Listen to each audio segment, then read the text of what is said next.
pitchers and catchers are reporting, and it was supposed to be a fun time in the baseball world. It hasn't been so fun. Welcome into an emergency edition of Fantasy Baseball today on Tuesday, February 10th. Look, it was always expected that we would get a bunch of injury updates and things as teams start to report. I totally get that. But on the first day here, we learn Spencer Schwellenbach is going to start the season on the IL. Francisco Lindor could need hamate bone surgery. I guess some good news. Justin Verlander is headed home to the Detroit Tigers. That depends on whose perspective you're asking for. It's a nice story for the Tigers. Bad news for multiple Tigers sleeper pitchers, though. Yeah, it's probably pushes out Troy Melton and Reese Olson, although Olson may not be ready for the start of the season, yeah. Yeah, so we'll talk about it. But first, Spencer Schwellenbach is going to start the season on the 60-day IL due to right elbow inflammation. And here was the tweet from Mark Bowman, who covers the team for MLB.com. Spencer Schwellenbach is dealing with right elbow inflammation. The Braves are hoping he's just dealing with bone spurs, but he'll miss significant time. He'll begin the season on the 60-day IL. Last year, the velocity was up across the board for Schwellenbach, and he was great when he pitched. And then he suffered a fractured right elbow in early July, which ended his season. According to Fantasy Pros, Schwellenbach was the SP21 in ADP. He was a top 85 pick. Chris, is he even worth drafting and stashing now? How far did you lower Schwellenbach in your rankings? In a league with IL spots, he's definitely worth drafting and stashing. I have where I dropped him to in the rankings, which is about the 120th SP. So I think that's about 380 386 in my overall rankings. I suppose you don't get quite that deep in a 12-team league with your bench. I think that's about 360 spots or so, 350. But in a 15-team league, I guess you could take the flyer, but this feels super ominous. A guy who last year, we saw the velocity spike across the board, but I think it's worth really honing in on the velocity spike in season. So he ended the 2024 season averaging 96.4 miles per hour with his four-seamer in September. He opens 2025 at 96.7, then 97.2 in May, 97.4 in June. He was throwing harder than he ever had. And the thing with Spencer Schwellenbach that we've talked a lot about, but it's worth remembering, is he was a converted shortstop and relief pitcher in college who had Tommy John surgery, I think, as soon as the Braves drafted him, and then they converted him to starting pitcher. And he made the jump from, I think, 64 innings in 2023 to wasn't 180? Right around, if you include the playoffs. Right around 170 total. Right around 170 in 2024. He was awesome. He rocketed through the minors. But then we see that. We see him fail to make it through the 2025 season with a higher velocity. His elbow fractures. And then after an entire offseason of rest, this guy hasn't thrown a pitch in a game since last June. We're talking 8 months at this point. That he hasn't thrown a pitch in competitive action, and he's already breaking down. That's pretty scary. And the report is they're hoping it's bone spurs. Well, that could go a bunch of different ways. If it's just bone spurs, okay, but they're already saying he's going to be out until at least late May. It's February 10th right now. So you start doing the math, this is at least 100 days that Spencer Schwellenbach's going to be out from now. Yeah, I don't know, man. Being told a player is going to begin the year on the 60-day IL 45 days before 43 days before the start of the season, that's pretty worrisome. Yeah, if you just look at the timelines, right? Carlos Rodon, for example, had debridement surgery, cleanup, bone spurs right after the season ended, and he's not expected to return to the Yankees until May. So that's from November to May, which is 6 months. Yeah. And now we're talking about Schwellenbach, who I haven't seen that he's going to have surgery to clean up bone spurs, if that's actually what it is. But if it is, he's probably out longer than just the 60 days on the IL. I mean, it could be, if he even returns, maybe the second half of the season, something like that. on top of the fact that he fractured his elbow last year. So I always had him a little bit lower than the consensus and rankings and ADP just because I wanted to see him in spring. Yeah. I've done some early drafts here, and he was just a complete avoid for me until I saw him in spring. And I was open to the possibility where if he looked like himself, like, yeah, I'll move him way back up the rankings. I loved him last year going into the 2025 season, but I needed to see it first before I invested here. So my gut reaction, I dropped him down to SP 80. I mean, based on where you have him, it sounds like I need to lower him even further than that. In these NFBC leagues where there are no IL spots, I don't think you could draft Spencer Schwellenbach at all. In draft and hold leagues, maybe you could take a shot very late, something like that. And those are 50-round leagues. Yeah. Just to give context of how you're going 750 picks deep in a 15 team. Some of them are 12 teams. You go 600 deep in that. Yeah. So, look, in standard home leagues, given what we know right now, and look, most people aren't going to draft until the end of March, so we'll have a little bit more information by then. We might even know that Schwellenbach is out for the season at that point. So then, okay, obviously, you're just not drafting him. But, and I think that's a real possibility. Yeah. Again, it's just like compounding things. Fractured elbow, and then he shows up the spring, and he's still kind of dealing with something here with his elbow. Obviously, not good for Schwellenbach. So if you have IL spots, maybe he's one of your last picks in the draft and you just kind of stash him and see what happens. But obviously pretty ominous news there on Spencer Schwellenbach. What happens next for the Atlanta Braves? Last week, we got a report that Hurston Waldrop could begin the season in the minors. I mean, that sounds more like a developmental thing. They still want him to work on, his command and things like that. But he looked pretty good in the second half of the season last year. Roster Resource has Chris Sale, Spencer Strider, Ronaldo Lopez, who's coming back from injury, Grant Holmes, who's coming back from injury, and Bryce Elder in their rotation. So who's coming back from being Bryce Elder? Lots of question marks there. It makes it a lot more likely that Hurston Waldrop is in this rotation. And Chris, I just wonder when, not even if, it feels like when will the Braves sign somebody? Obviously, Zach Gallen is still out on the market, but just speculation on my part. I haven't seen them linked to him, but it would make a lot of sense. So that would not be a luxury. Like, you look at this rotation and like, okay, we all like Sale. Big injury concerns there. We have no idea if Spencer. We have no idea if Spencer Strider is like a major league caliber pitcher anymore. He didn't really pitch like one last year. Reynaldo Lopez is coming back from shoulder surgery. Grant Holmes tore his UCL last year and is going to try to pitch through it. Bryce Elder's bad. This is a bad rotation right now. They really needed Spencer. Like, it could be really good. There's a lot of upside in this rotation, but just in terms of like, you're talking the median outcome for this group is like, 140 really good innings from Chris Sale, no idea from Strider, Lopez, Holmes.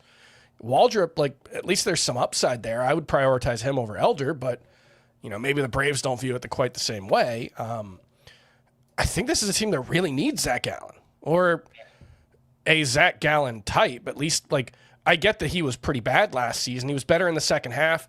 Very dependable, though. Like, he's going to make his 30 starts. I think he's done that 4 out of the last 5 years. So, yeah, things are not great for the Atlanta rotation right now. It could work out. Grant Holmes, I think there's some deep sleeper appeal. Reynaldo Lopez, he pitched way over his head in 2024, but even baking in some regression, he should have been useful. But just with the injuries those guys have both had the last year, I think you have to have real concerns about what it's going to look like. So, yeah, this does not look great for the Braves right now. Outside of Zach Gallen, top remaining free agent starting pitchers, you have Chris Bassett, Zach Littell, Lucas Giolito. Those guys are all useful. Like, I think those guys would all be upgrades over Waldrop and might be the number 3 starters for this team. But they might need 2 of those guys. Yeah, I think they probably it's a rough situation for the Braves right now. Yeah, it's still very much so up in the air, and we'll see how they respond. I think if you liked Hurston Waldrop as a sleeper, you probably like him even more because there's just opportunity there. And like you said, in deeper leagues, taking a stab on a Ronaldo Lopez or Grant Holmes, they've shown promise in the past. Like, there are things to be excited about, but it's coming back from those injuries. We don't really know what to expect from those guys. So big news here on Schwellenbach, who will start the season on the 60-day IL. Let's take a quick break. When we return, we just got an update on Francisco Lindor. We'll talk about that right after this. When you need your sports news all the time, we've got breaking news to bring to you. CBS Sports HQ gives you a snapshot of all the sports that matter to you. When you need your sports in a snap, find it on CBS Sports HQ, streaming free anywhere you are. Welcome back in Fantasy Baseball today, a little emergency edition here, pitchers and catchers reporting, and we are getting a ton of news. The hits, they keep on coming. Just before we went on to record here, we got this tweet from Jorge Castillo, baseball reporter for ESPN. Francisco Lindor will be evaluated for a stress reaction in his left hamate bone, David Stern said. Surgery is possible and would include a 6-week recovery. Stern said he's confident Lindor could be ready for opening day if he undergoes the surgery. Lindor also had right elbow debridement surgery in October to remove bone spurs from his elbow, and his ADP was 15.8, the second shortstop off the board behind Ellie De La Cruz. I think everything is up in the air right now. He could still be ready for opening day. But, Chris, we kind of have these compounding things now where it's the elbow debridement, it's the hamate bone. The hamate bone could sap Lindor of some power. He doesn't have incredible raw power either. And this is a player that typically gets off the slow starts already. So how far do you see yourself dropping Lindor in the rankings? Yeah, I don't know how concerning either the elbow debridement surgery or the hamate bone surgery, if he has it, which, look, it's easy for me, the person who doesn't have to undergo anesthesia and get a knife cut into my skin, to say he should just have the surgery, but I'd rather it not be hanging over him all season. I'd rather just get it done. I don't think either surgery on its own would be too concerning. I think the idea the hamate bones sap strength, I'm not going to say there's nothing to it, but when I've done, research into it, various studies that have been conducted by actual medical organizations, they seem to indicate that there's very little effect for hamate bone injuries, at least once you get them fixed. There are, I think, I want to say Matt Olson, one of his bad seasons was a result of a hamate bone early on in his career. So, there are anecdotal evidence to suggest it, but I think on the whole, it's not a particularly concerning injury. It's just, like you said, the compounding nature of, well, small risk coming back from elbow surgery and small risk coming back from hamate bone surgery. And he's 32. And now I think the biggest concern is he's going to miss all of spring training. And that's just always that's always a tough thing to ask a player to do, right? Like, everybody's building up right now. You've got to start building up in late March or early April when everybody's already fully built up. There's injury risk on top of that if he's trying to, hurry back from the injury. The first couple of weeks of returning to action are always the biggest risk of injuries. And that's why we always see these February and March injuries. So I definitely think you have to downgrade Lindor. I don't think he's a 1-2 turn guy. My initial reaction to this is 2-3 turn. I dropped him to 26 in my overall roto rankings. And then I saw Zachary Neto at 36, and I thought about it because, obviously I think you're giving Lindor an edge because he's just more projectable, right? We just have a much longer track record of him playing at this level. And two, the counting stats are just going to be so much better in that Mets lineup. But now with this injury, it's like, well, is he going to be back by opening day? They can say they're optimistic if it happens, but it's not a guarantee. Any kind of setback is going to cost him playing time. If it impacts him, if it drops his performance by 5% even, well, 95% of Francisco Lindor might just be Zachary Neto. He's coming off a 26 season. He had 23 and 30 the year before. And he did that 26-26 in 128 games. In 128 games, yeah, because he was coming back from shoulder surgery last year. So I'm going to leave Lindor ahead of Neto for now, and I'm going to rank him around the 2-3 turn, but I could be talked into lowering Lindor from there, and I know we're going to have our shortstop preview Thursday night? No. Wednesday. Is that next week? Yeah, Wednesday night? Okay. So we'll talk a little more about it then, and I love the position previews because it's a good opportunity to kind of test myself and make adjustments to those rankings. So we're going to see with a couple more days and, a couple more quotes, hopefully from Lindor and the Mets to get a better idea. But right now, I think it's a full round drop at least, even with the hope that he's ready for opening day. Yeah, so I haven't made the adjustment to my rankings yet. I do have Neto higher than both you and Scott. I have him 27th overall in my roto rankings. That's real close. That is right around the point. I mean, if I was on the clock early third round right this second, I probably would take Neto over Lindor, just the nature of how I draft. I'm more risk averse. But again, it could turn out where Lindor is ready for opening day. And, maybe, look, he'll probably still get off to a slow start like he always does. But, maybe this is something we're overreacting to right now. Again, it's a situation that's still kind of up in the air. So I would probably play it safe. I don't know that I want to use a third round pick on Neto, even though that's where I have him ranked technically. It's just, I wish there was more of a track record, but it's probably fine. If I'm on the clock right now, again, I probably would take Neto over Lindor. So that moves Lindor into like the early third round range for me of the rankings. And last but not least, we mentioned this earlier, but he is coming home. Justin Verlander to the Tigers on a 1-year, $13 million deal, $11 million of that deferred here. And he's turning 43 years old later this month. He did perform well in the second half last year, 13 starts, 2.60 ERA, 120 WHIP, just under a strikeout per inning, 3 walks per 9. He very clearly is far removed from the pitcher that he once was, but I think he could still be serviceable in spurts and streamer in the right matchups. Good home park, obviously good division to pitch in. His ADP in draft and hold leagues over the past month is 522, so pretty much an afterthought. Chris, do you have any interest in maybe using your last round pick on Justin Verlander back in Detroit? I think this is exactly the type of player where the answer to that question depends on what their early season schedule looks like. Because if, let's take a look. First half, their first series at San Diego, at Arizona versus St. Louis, at Minnesota versus Miami are the first 5. St. Louis, Minnesota, Miami. That sounds kind of good. Yeah, I mean, even San Diego seems like they're going to be a pretty mediocre lineup this year. And, at Arizona, you'd hope he slots in third, can avoid, get at San Diego versus St. Louis at Minnesota to start the season.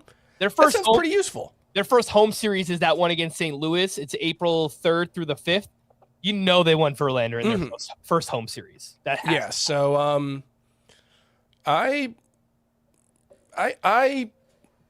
could be into a late round pick on Justin Verlander. I don't think it needs to be anything more than one of your final picks. And there's a lot of pitchers who are interesting with the final picks of the draft. So I don't even know if he's going to make that cut. But, if the schedule works out well for him and you're looking at, Bailey Ober or Kodai Senga in that same range and their schedule isn't as good, I think you can go ahead and go with Justin Verlander.